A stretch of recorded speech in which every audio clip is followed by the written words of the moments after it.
I have. Great. Awesome. I've got the chat up there, so just in case anybody asks us any questions or decides to just come on and chat randomly. All right. Shall we get things started? Let's do it. Did you want to give the intro this week? Because my brain's not working. I've got the notes and that's about it. That's totally fine.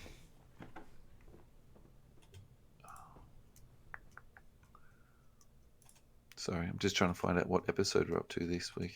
It's 16, isn't it? It's 16. Yep. It's going to be a one-parter.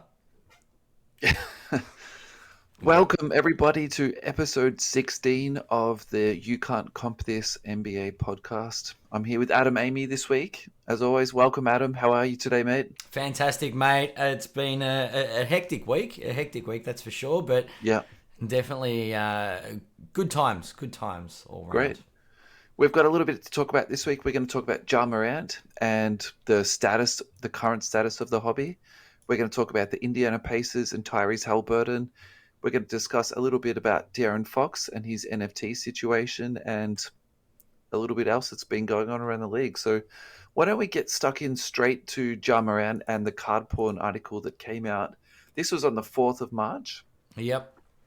And if you haven't read this already, we'll summarize it through. But I would probably also say, best yourself to have a read because it's very succinctly written and it really, I think, actually encapsulates exactly what's happening in the hobby at the moment.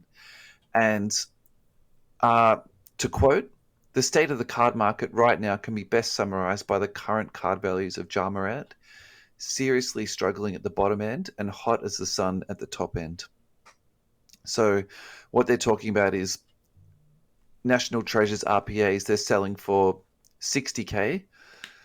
And then some of his PSA 10 rookie cards, you're losing money on those, and they've gone from $830 down to $250. So that was insane. Like you're seeing that, and it does summarize things, I think, pretty well.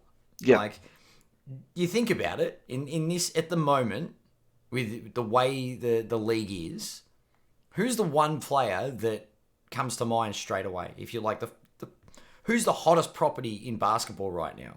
It's Ja Morant. I feel, I was talking to you this off air today. I feel as though every time I put on a podcast, every time I turn on NBA TV, anytime I go into my Twitter feed, he's just front and center at the moment. And he's really, really in my mind fuzz, essentially. And I just sort of can't get him out of my head at the moment. So I think for me, there's no one hotter at the moment than Ja Morant. No, not at all. Like it's insane. Yeah. And again, we sort of talked about a little bit this last week that we said, I think him going to the All-Star game is going to be really good for him because he'll get that sort of national attention. And I think hobby-wise, it's definitely going to be translating in that space. Yep. And it's interesting that he's come down from 830 down to 250 because in the last 3 months, he's up.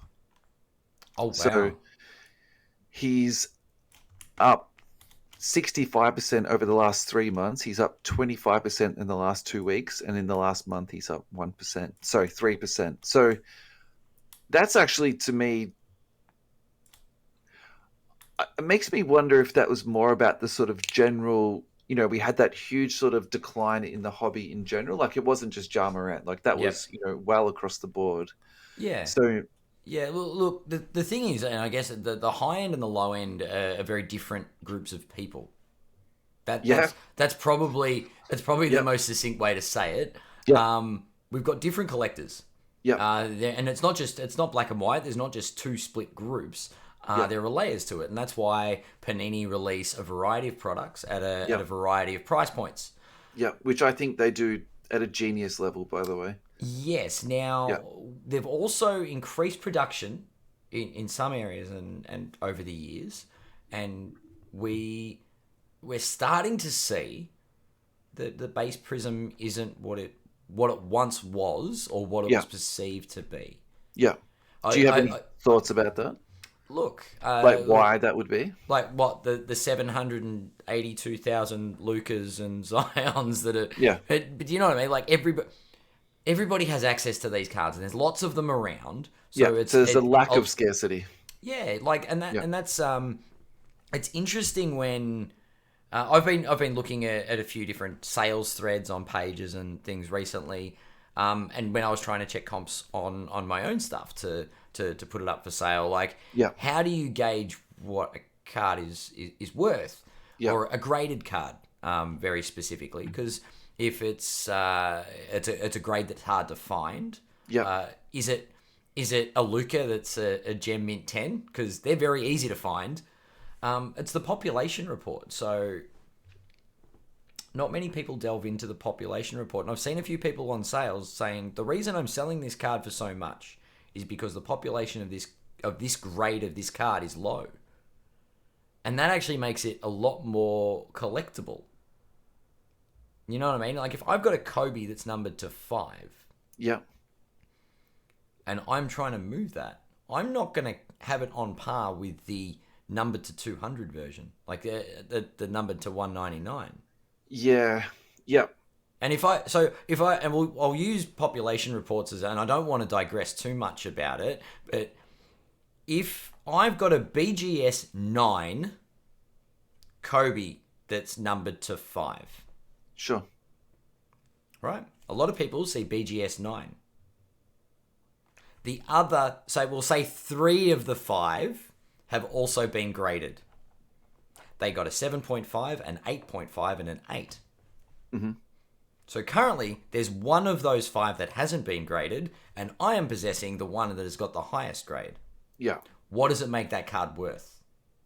Do you see like where the perception is? Yeah. I guess. And look, I mock and ridicule the number of Zions and Lucas, and I'm sure there's going to be Mellos, and you know what I mean? And Ja Morant's coming back. Yeah. With ridiculous population reports where the Silver Prism probably won't have the insane high volumes, but like base Prism, there's thousands upon thousands of them. Yeah. So it's like they're not as rare and collectible. Yeah. Is what I'm getting at. Yeah. And it's all perception. Yeah. Yeah, I agree with most of what you said. I think the only thing I would just add to that is that, so if we'll use the Ja Morant as an example, Mm-hmm. and we'll use a variant that's unnumbered. So let's say the red, white, and blue. Yes. Okay. So there's less of the red, white, and blues than the silvers. Uh-huh. And to a degree, they're a little bit of a tough grade to get a 10 on.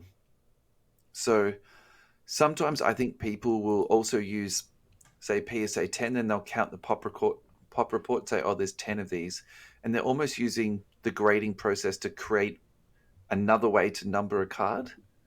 But that card's not numbered. So even if the person says, oh, the population of this is 10, well, it doesn't mean there's only ever going to be 10 of this card. So I think sometimes I think that can be a little bit misleading, or maybe even like sort of selling snake oil a little bit, because then in maybe one more year, actually, there's not going to be 10, there's going to be 20. And then the year after that, maybe there's going to be 30.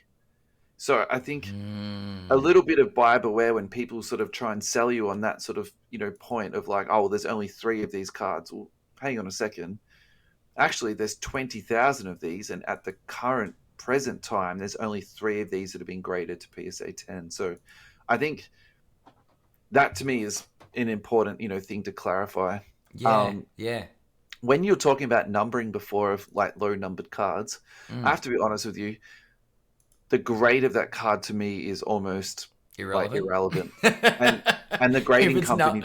If it's numbered to 5, no, I'm serious. Whatever, So I don't want to keep talking about my own collection of De'Aaron Fox, but this is just the example that comes to my head. I bought recently a De'Aaron Fox rookie autograph numbered to 5. Mm-hmm. It's SGC graded, and it's graded to I think 8 or 8.5. Like I genuinely don't care. I have no intention of getting it reslabbed. Like I'm just happy that I own that card. A very low numbered De'Aaron Fox on card auto rookie. Like it's as simple as that for me. Yeah. So I think, will someone share the same sentiment as me when I'm reselling it in the future? no, definitely not. And I probably expect that, it'll almost be held against me. But, Yeah. I think at the same time, if there's only 5 of something, you do have to be somewhat judicious when you're sort of, going ahead and buying this stuff. Like, Yeah, that's true. yeah. That's true. It's yeah, look, I can't help myself. I've been on Card Ladder while you were talking about the red, white, So and blue. you should have been. Yeah. I'm actually looking at the population report for the Ja Morant rookie red, white, blue, and it's actually the population is 858. Last sold for 475 US. Yeah. So interesting. Yeah. That you're right. Sorry, I should have said that. I was just making up numbers then. Yeah, no, I'm curious to, like, relativity wise. It's orange ice. There we go. I think we've segued hugely again, and we do this a lot. If we go back to, well, we're still on Ja Morant. That's a positive. And the context of what's happening in the current hobby at the moment. But I think, one thing we do need to mention here is I think COVID has ended. And I think as much as that was a driver of people hopping into the hobby, I would say COVID ending and essentially getting their real lives back is also a driver of people getting out. So then you're seeing... I like where you're coming from with this. Yeah, I think you're seeing a lot more cards, being sold. And again, like what you were saying before about, there's different types of collectors. I probably suspect the vast number of people were buying low-end cards. Yep, and it was a fad. It was a fad. It was something to do through COVID, through lockdown, through isolation. Yeah. They're off it. Yeah, that makes sense. And then I think the other thing that we really need to, mention too is like the PSA shutdown. Like that has had a dramatic effect on people flipping, buying, grading, flipping cards. Like, and I think even though, yes, we're starting to see some subs come back, we're still not seeing the number of subs that we need. Because essentially the waves of people aren't. They're still not coming back. And I think when those cards start to come back, we'll see more hobby money coming back because a lot of money is held up, is being tied up for people. So, and that money, they sell the cards and they buy more cards. And that's, that sort of whole thing is going through. Perpetual loop. Yeah, that makes sense. I think that definitely has affected this sort of, current situation. Yeah. And then that sort of really high end stuff though, what's your thoughts about that? Like, because we saw that Jordan card, sell during the pandemic and high end that was sort of said to be like, $1 million card. And so all right. So I suppose I know it's rude to answer a question with a question, but that's who fine. do you think these collectors are? Is it Mark Wahlberg? Like, when we went through the manifesto and it's like, like, I'm sure he's got a pretty sweet collection. Look, there's people in the hobby that collect in this space. Of course. I would, if anyone would like to talk to me about this, even if they spoke to me in confidence about it, I do think that investment firms are buying cases and cards. Ooh. Because I think, if you're building up someone's portfolio and you're diversifying it, and I'm using air quotes there, like, why can't you buy into something that's super high risk like this? Like, I don't think that... Can you imagine you go to a finance broker and they're like, you need to get on these NBA, these sports cards. You need to buy rookie cards of these players. And this is their solid advice. Like, I'm talking like 5 years ago or something, but yeah. Can you imagine the fortune you would have made? I think sealed cases would be easier to make a case about. You just buy. I just get cases of Prism. And single cards, I think that would be much harder to explain to a client. But I don't know. Buy Jordan. Yeah, Jordan's easy. Kobe's easy. Jordan, Kobe, LeBron. Yeah, that's right. Maybe Ja Morant. I laugh about that. And look, I thought about this after the hobby hangout. I went, if I was to start another real PC of a player that I really that sort of had the same appeal as Kobe did. Yeah. And it doesn't necessarily have to be a Laker. Like I'm looking at it, and Ja Morant is kind of the way he's taking over the league is, it's Ja. I do like Ja Morant, but I know I've missed the boat. It just sounds to me like he's creeping into your mind space too, mate. Yep. Yeah. Yeah. Yeah. He's it's really hard to avoid him. Yeah. Let's be real. Like Yep. everybody, as you said, every podcast is talking about Ja. So Yep. we are no different. But it's yeah.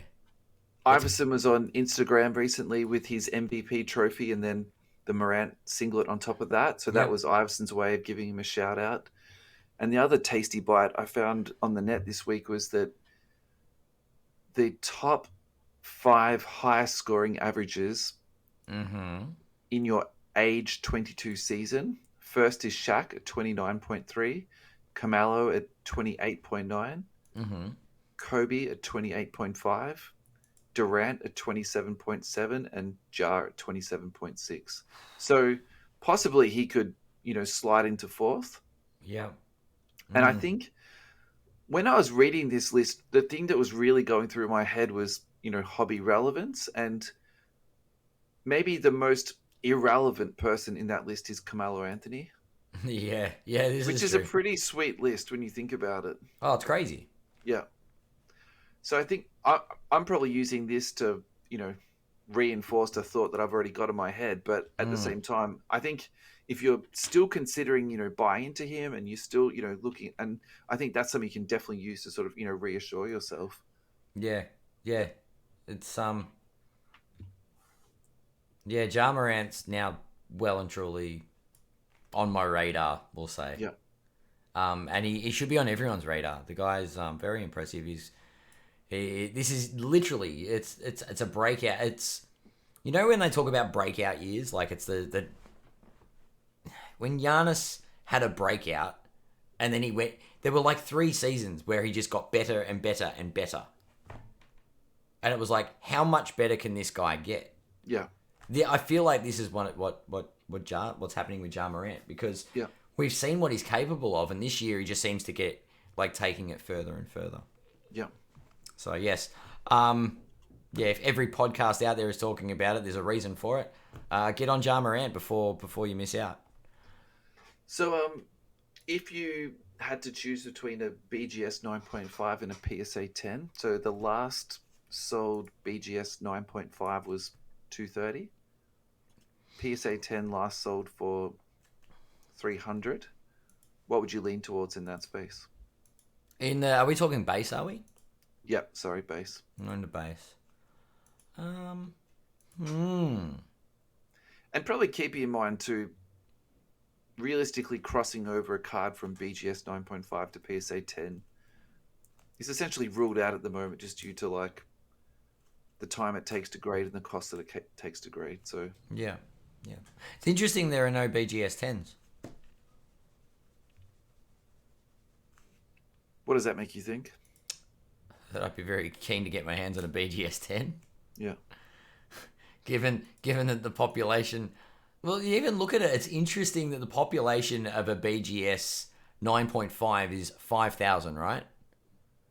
And we're almost at 20,000 for PSA 10. Yeah.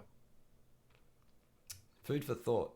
Food for thought, for sure. The blue ice to 199, I'm not even going to start. No, go. Wow. Last one sold for 23K. Blue ice to 199, PSA 10, population 6. That is a delicious looking card, and it's also colored match too. So Yeah, I think that's what drew my eye to it. yeah, But yeah, it's interesting that the PSA 10's 23K and the BGS 9.5 is only 5,750. yeah. I mean, only like I say only, don't I? Yeah. Look, Yeah, interesting. it's interesting. Yeah, you So go on. let me go back to the base. Yep. The growth on the PSA 10 is 71% in the last 3 months. The growth on the 9.5 is 141%. So I think that's actually, for me, is something that I definitely bank on, because I think in the future, so for example, Luka, anything that's numbered, it's a Luka rookie, and even if it's a lower grade, I think moving forward into the future, as the PSA 10s and the BGS 10s just go completely out of people's reach, I think you're going to see a lot more percentage growth in these sort of like lower graded cards. So, So, all right. So I've got another question now. I think people that discount BGS 9.5s is really missing a piece of the market. There is a All right. So I'm only doing. What about the alternate? What is it? Layup. Yep. Would you rather the base or the alternate? I mean, I do like those. They come out of the fast break boxes. I am definitely a fan of those, but it does also come down to price. So they are dramatically higher than just the regular base. What's the price difference between those? They're 400 and something for the base, but the population is so much. That's a 10 PSA 10. So just so it's about $100 more. Yeah. Now, so all right, so that, and this is just to kind of pose that like for like kind of question. Yeah, sure. All right, so you've got a base Ja Morant. Yep. Right. Number 249 base PSA 10 that you could buy right now for $300, right? 300 US. Mm-hmm. And then we'll go layup. Okay. PSA 10 that you could buy for $450 US. Which do you buy and why? Because I am buying the layup. Yeah, I'll agree with that. I think based on population. Yeah. Like, I think that separation. But to be honest, so those cards, I don't try and buy the base. I try and buy the fast break. The variant. Yeah. Because there's less of it. Well, the parallel. Just because. Yeah. Is there a LaMelo parallel? Yeah, definitely. Just while you're looking that up, I'll just ask you sort of a second question. Yep. Again, we've like really digressed. I feel like we haven't kind of digressed. I feel like we're actually looking at why or where the value is for these lower end people, because we know everyone's jumping ship because COVID's over. Well, that was what I was going to ask you. Did you want to add anything else to that sort of, umbrella thing that we're talking about? So we're talking about high ends going up and, bases going down. Yeah. Did you want to add anything else to that? Look, I think we've hit all the points fairly well. I'd probably close by saying this doesn't mean sell all your stuff. It just means don't expect crazy spikes when the player performs well at the lower end, because there are lots of those cards. You know what I mean? So, and we see it on trading pages all the time. People end up having to sell cards lower, and this is what happens in a supply-demand market, right? If there's more people playing down the bottom, the value goes down because there's more supply and not as much demand. Everyone thinks they can sell their cards, no one's buying. Yep. So they have to sell them cheaper to get their money. Yeah? Yeah. At the higher end, right? Less people, but less people that are prepared to move their stuff and negotiate, because they know they've got something that is extremely rare and sought after. Yeah. So, it is. It's taking your base Jordans down into the schoolyard as a kid versus having like premium inserts, right? In the 90s. Yeah. But yeah, look. Great. Let's go and look at LaMelo Ball. I can't find the variant. Do it. I can't find the variant. Base, red, white, and blue, silver, blue, orange, hyper, purple wave. Just take your time, because I'll edit this bit out. Raw. So what we can do is I'll just check on eBay, because it'll be on eBay for sure. Will it be in the menu on card? No. Ball 278. Is it a different number, the variant, or is it the same?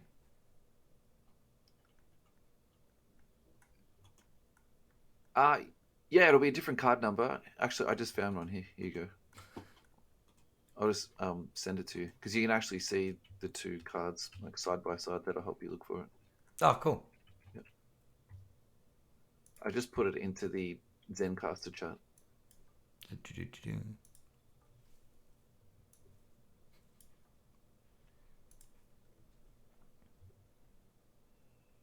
Show me the photo. There we go. Yeah. Cool. What's the number? Huh. Let me open it. Oh, of course. Oh, there we go. The number's on the back. Number two. So, they're both number 278. Oh, that's just confusing, isn't it? Oh my god. So the fast break base variant sold for $129. Okay. And that's the one with the blue uniform, right? Is the variant. Yep, and he's got the ball in his right hand.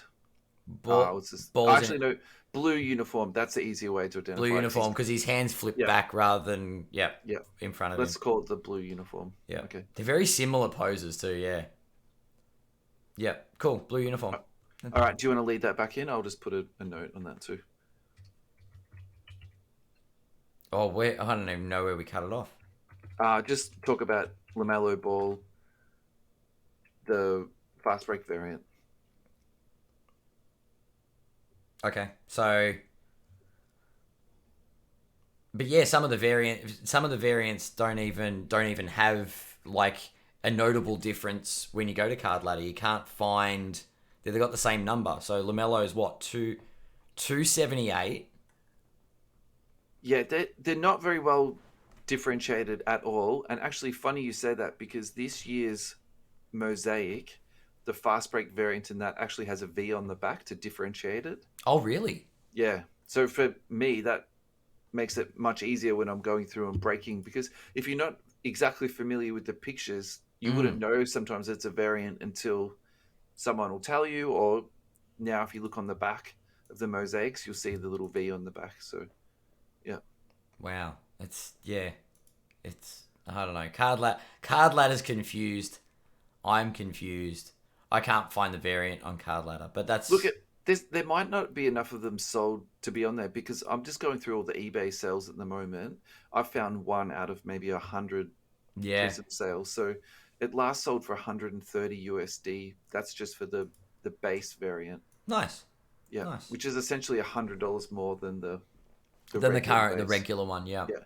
All right. I just found a bubbles one or a fast break one, 192 USD. And that last sold on January the 27th. So essentially, nearly, a month and a bit. And it hasn't been sold since. That's actually super interesting. Interesting with the variants. The PSA 10 sold for 600 USD. I think that's a bargain. Yeah, especially if they're super rare. That said, there might be a lot of them on their way back from PSA. Look, I don't know how many of them there are, but I would say there's 10 times less of them compared to... If not more, yeah. You're probably right. Hobby, honestly. Yeah. It's hobby, blasters, retail, Yeah. Or is it just fast break? Yeah. All right, move on? Yes. Okay. So the other thing that we wanted to talk about this week was the Indiana Pacers. Yep. So any Indiana Pacers out there, this is your moment. I think I'm gonna get roasted for this time. Last time I shouted out Aaron Holiday. I hope you do. Please roast this guy. Oh no. So I think the thing that had been going through my mind with the Pacers is that it seems to me that they've got a history of trading stars away. So they've dealt away Paul George, they've dealt away Victor Oladipo, they've just recently now traded away Domantas Sabonis. Yep. And they did save money out of that deal. So I don't think that we can just pretend that, it was a great pickup getting Haliburton, but at the same time, there's also some salary cap management happening there. Yeah. And at that same deadline, they also flipped Karis LeVert for Ricky Rubio, which saved them another $80 million in future salary. So yeah. The next thought I had was, when was the last time they paid luxury tax, and they haven't paid it since 2005. So those that was the Ron Artest, Steven Jackson, Jermaine O'Neal team. Like that's how long it's been Yeah. since those guys have paid luxury tax. So I think, bringing this back full circle, what does this mean for hobby and the Indiana Pacers? I don't think you can disagree with me and feel free to, but I don't think it's a bad thing if you're the person you PC gets traded to the Pacers, because I think Paul George's hobby value hasn't been affected by his time there. Yep. And I'd probably say Victor Oladipo, his hobby value isn't as low as what it is because of his time and where he got traded to afterwards because of the Indiana Pacers. I think that's more injury history, to be honest. I was going to say there are definitely other factors with Oladipo. Yeah. But you're right. Paul George, he wasn't happy, and they just sort of let him go. I think Haliburton's tearing it up in Indiana. Yeah. He's definitely not taking a backwards step with his time in Indiana, that's for sure. Yeah. So I think, and that really does take us to Haliburton, because the way that he's playing in Indiana is just, it's really, really good. I think he's been completely, freed up from Fox. Mm. And the ball's in his hand a lot. I think when Malcolm Brogdon comes back, some of their sets are going to change. I think, the amount of time he's holding the ball is definitely going to change. I think Brogdon's actually just sort of come back.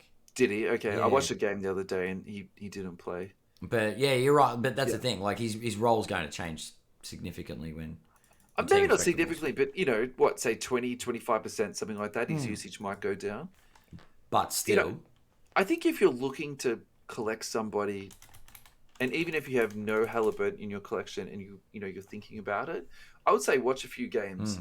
Watch the kid play, see how you like him, and then start going through his, sales history to sort of get a grasp of what's going on. If you do check out Card Ladder, though, the thing that you cannot go past, look at his silver prices. It's literally just like a yo-yo going up and down. So I think when someone's that volatile, actually, for me, that's really good, because that means that you can just put some lower bids in and, hope that you get it. Yeah, that's true. That's very, very true. And I'm not going to lie to you, there's nothing better, for me than getting something for, 10 or $20, lower than what someone else has paid for it. Like, I love that type of stuff. Yeah. So, look, I think Haliburton's still a really good buy. I think he's definitely a good buy. There's no doubt in my mind. Yeah. Skill-wise, he's got it there. I think size, he's totally fine. And he doesn't seem the type of dude that is particularly injury-prone. Some guys just look like they can play basketball to their 40, and some guys, you kind of look at them, you're like, I don't think you're going to make it to your 30, Yeah. Look, yeah. I mean, it's early days, but he definitely looks the goods. Yeah. I guess the other question, the other player down there that got traded away as part of this is Sabonis. Yeah. What do you think his time in Indiana did for his value now that he's gone to, I guess, not a big market? He's gone not to a big market, or he was not in a big market? He's not in a big market, and he's gone to a team that's also not really a big market. Like Sacramento have been okay, but then they're no, like, they're not the Warriors, they're not the Lakers, they're not, well, the Clippers aren't a market. So I think, like, market-wise, I think he was in a small market and he's gone to another small market. That's really, nothing's changed there.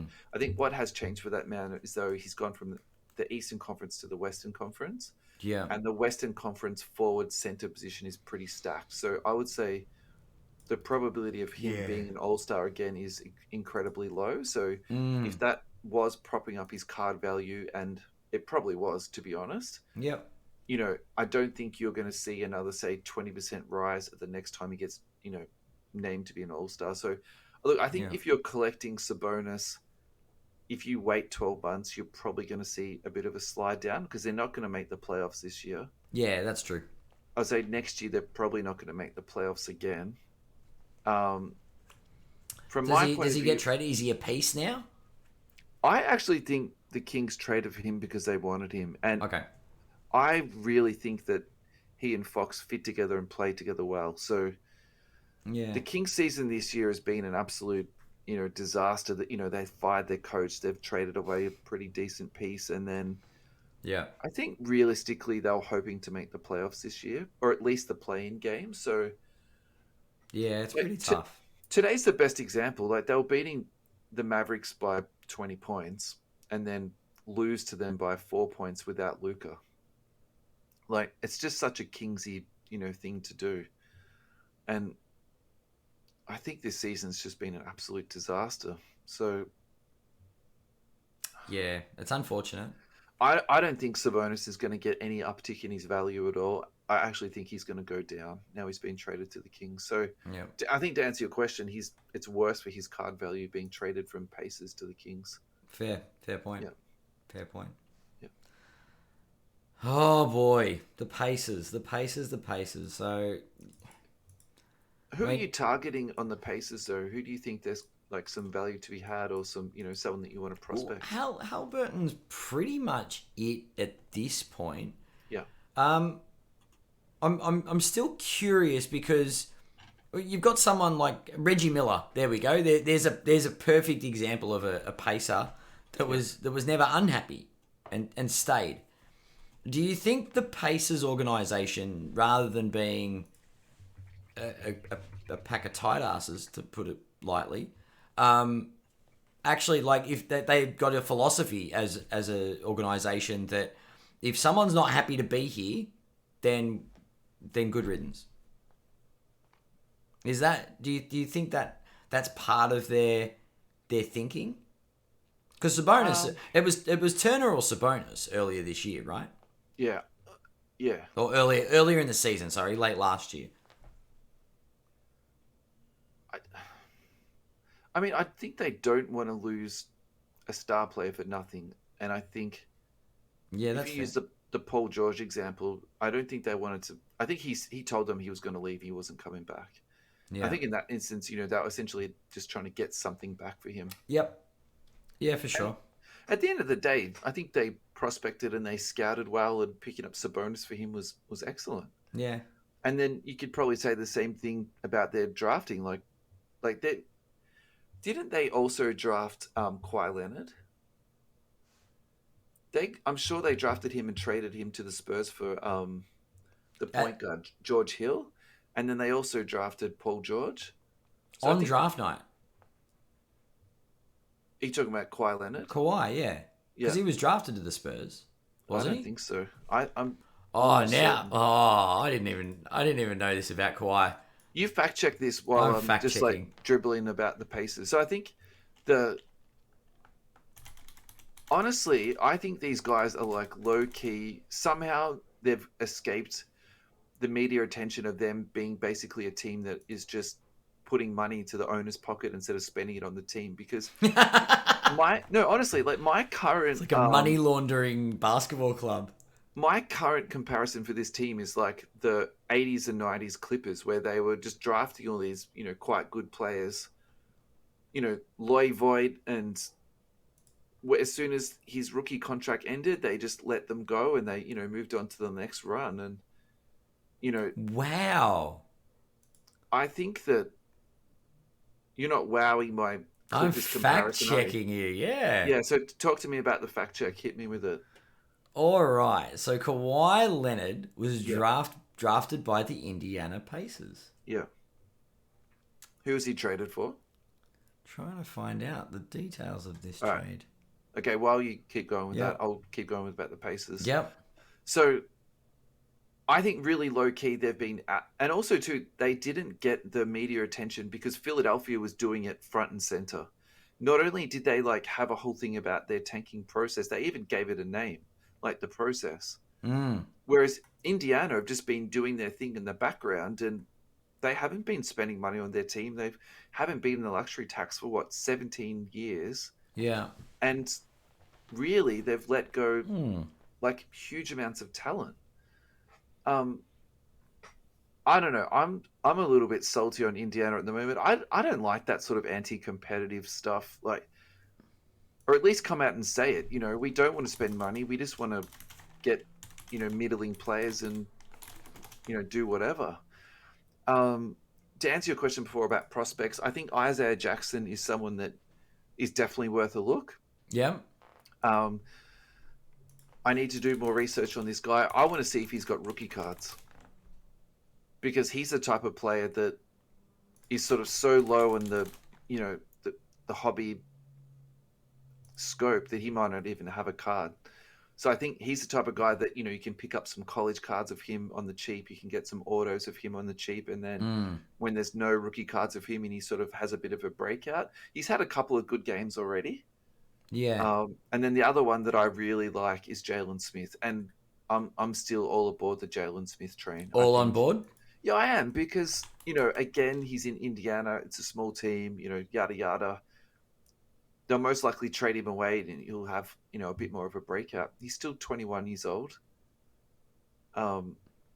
So, yeah, I don't think there's no one on the Pacers that you should be, looking to collect, but I'm out on Duarte. No matter what anyone tells me, he's too old. He's a 24-year-old rookie. Just not? I've been burnt so badly with Schofield. I just can't go back there. That's my lesson. My lesson's been learnt. Yeah. It just says traded to the San Antonio Spurs. Oh, wait. Traded Kawhi Leonard on draft night. The Indiana Pacers had the 15th overall pick in the 2011 NBA draft on June 23rd. Yep. That pick will always be remembered as the time the Pacers traded George Hill from the San Antonio Spurs for the 15th overall pick, which was, of course, Kawhi Leonard. Yeah. And my recollection at the time was that it was a lot to do with roster fit for the Pacers. They wanted George Hill. They needed a point guard badly. Yeah. Yeah. Little did they know that the Claw could have done that. Yeah. He can do everything. The last thing we've got in the list for tonight is De'Aaron Fox and his NFT little escapade. Have you read much about this, mate? I have not read about this. Give us the Yeah. So I just want to give you, first of all, my honest bias about NFTs.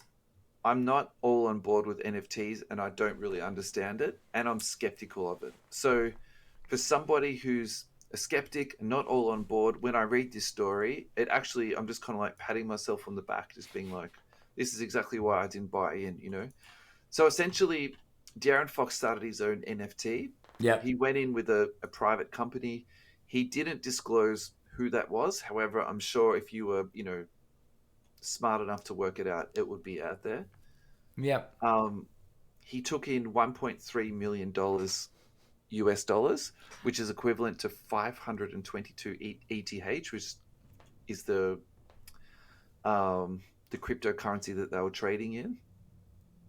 And then a few days ago, or it's probably 2 weeks ago now, the whole thing just went completely dark. So his Discord channel went dark, his website went dark, and then the actual NFT was essentially turned off. So he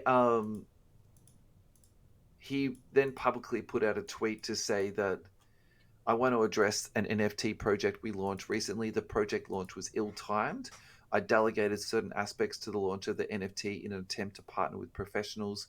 We weren't happy with the execution and demand on my time and attention during the NBA season. So what's your thoughts on this, and where does it end up in 12 months?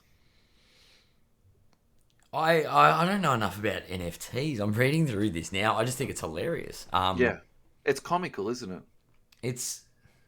And I went out for dinner last night and I was talking to a guy about NFTs and crypto, and I think the key takeaway from this and my conversation last night was that the money transactions are completely untraceable, and you can't just go back and knock on someone's door and ask for your crypto back. Like, that's literally just not how it works. So no, because wasn't crypto originally? Do you know what I mean? Like, yeah, the part of it is that it can't be traced, and the transactions aren't able to be refunded back or anything like that. So I think these people who have put nearly $1.5 million into it, I think that money's completely gone. The thing where I probably struggle from a customer, service perspective is that why didn't he just put it on hold? So keep everything live. Just delay, delay, delay, delay. Don't deliver any services. Don't deliver any promises. Just say, look, I'm going to do it in 6 months. Or I mean, look, what they've got 20 games left in the season. He's not making the playoffs. He's got all off season to, come good on his promises. Yeah, it's. Just this virtual everything. Like, it sounds amazing, but there are so many questions that get raised about everything. Yeah. And look, you're going to get the Gary V's of the world that come out and say where it's archaic thinking because we're used to brick and mortar finances and things like that. And you're like, yes, we are, because we grew up with banks, and banks have money based on the amount of gold there is. Like, there's a reason the economy runs the way the economy runs. Yeah. And look, part of me's like really excited for this whole NFT, cryptocurrency, whatever the end product down the line is, and the other half of me's terrified. It's just like, hang on, what if someone pulls the plug? Where does it all go? And this is exactly what's happened. Yeah. Look, I'd be more confident in taking card investment tips from you and I than betting on crypto at the moment. That's a joke, by the way, for anyone that's going to try and hold us liable. But no, like, it's I don't know, like, it's very risky. And we're talking some very, very wealthy people taking some very, very big risks. But there are people that don't have a lot of money that are going to take some serious risks and lose a lot. They might become overnight millionaires. That's fine, but yeah, I don't know. It's a scary new world, and I'm sure the first person that got a bunch of shares in Google as an employee, the janitor at Google, that got shares early on, and is now a very, very retired, wealthy person. You know what I mean? Like, luck favors the bold. Yeah. Look, you do have to take some risk, and I agree with that sort of thought process a little bit. But I think it's like my Laserdisc collection that I've got. Oh god, no, I'm joking. It was like DVDs, like CDs, and then Laserdiscs, and Laserdiscs just didn't work. Yeah. But then we went to DVD and then Blu-rays. They were too big, man. Like, what do you need a CD the size of a record for? That's... Oh, it was like, what is it? What did they call it? Beta? Whatever the VHS... Beta versus VHS. Yeah. It's like, oh, beta's going to be fine. No, it's not. Yeah. Like, you back the wrong horse, you lose, I guess. But, look, yeah. So, buyer beware is all I can say. Is do your research, know what you're getting into. Sure. And that's as much as I can really contribute without, like, causing a whole heap of legal issues for us. Yeah, look, I mean, I've probably got like two passing thoughts on this. Like, one is, this guy doesn't need the money to be stealing $1.3 million.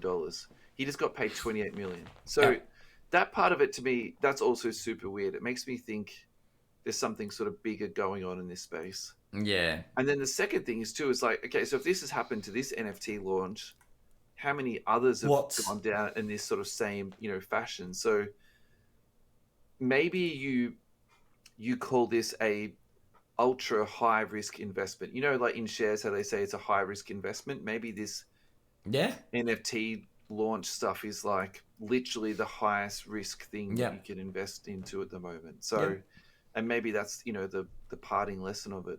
Yeah. Just like I learned about not buying into rookies that are too old, the takeaway message from this is that this stuff is just so ultra high risk that you pretty much you need to be able to invest the money that you can lose. Yeah. It's just another form of gambling. Interesting though. It's watch this space on what happens with NFTs. Like, we could be here. We could be here in 5 years talking about the revolution that is all cards are now NFTs. Or we could be telling jokes about it. Do you remember how everyone thought NFTs were going to be huge? I hope it's the latter. I really hope that we don't go down this path. Yeah. We'll be talking about the next range of NFTs that we're launching. Hashtag regulate the hobby. Yeah. Any last thoughts on today's show, mate? No, I think that's no, that sort of wraps things up. I think we've kept things under time. We don't have to split this one up, and I think we'll just be okay. We'll be all right. Alrighty, Instagram, youcantcompthis, Twitter, @youcantcompthis, Gmail, youcantcompthis @gmail.com, Facebook, youcantcompthis podcast, and YouTube, because we've recently just been we put last week's episode as a video feed.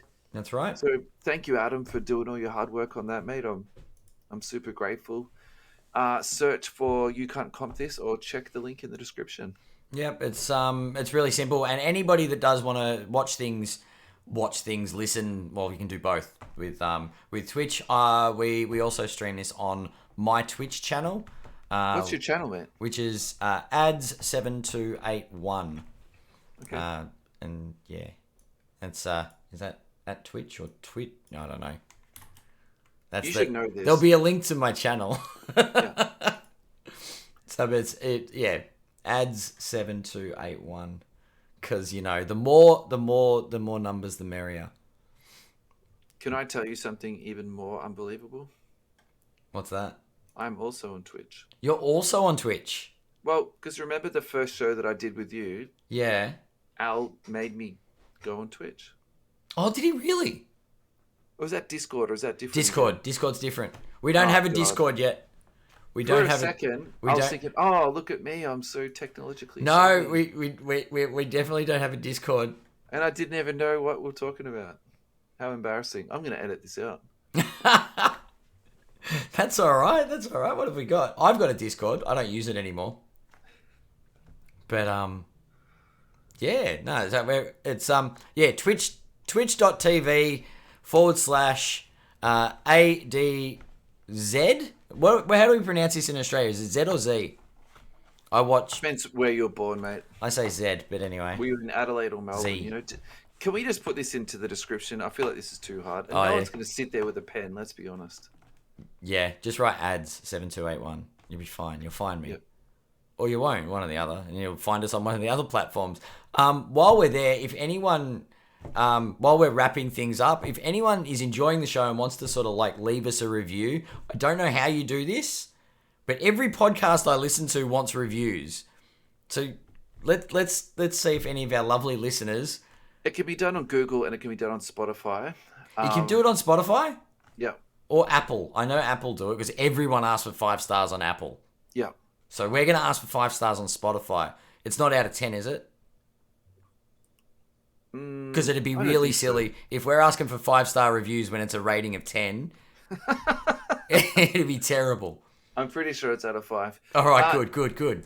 Now that we're on this track, actually, we probably should thank everybody because we just ticked over 1,000 downloads this week. Yeah, so the support has been amazing. Really, really stoked with. We are grateful. Yeah, little project we sort of started, and it's just nice to know that we're not just talking to each other. And there's more than one or two of you out there, so it's really humbling, and it's great just to sort of be able to do this and know that we are going to get at least a little bit of feedback on something we really enjoy doing. So yeah, 100%. Cheers, awesome. Mate. Thanks for a great episode. See you next week. See you next time. Bye-bye. Thanks, big fella. No worries. We're still live on Twitch. I think there's all of 3 people watching or 2. No swearing then? No. Okay. Twitch don't check that. They just check what kind of music I'm playing. Oh, okay. As long as I'm not playing copyrighted music, I'm fine, apparently. That was a good episode. I like that. That was a lot of fun. Where are we? All right. Well, I'm going to sign off from Twitch. Yeah. And we'll end the stream there. Have I got anyone to read? No, I can't do that. We'll just end it.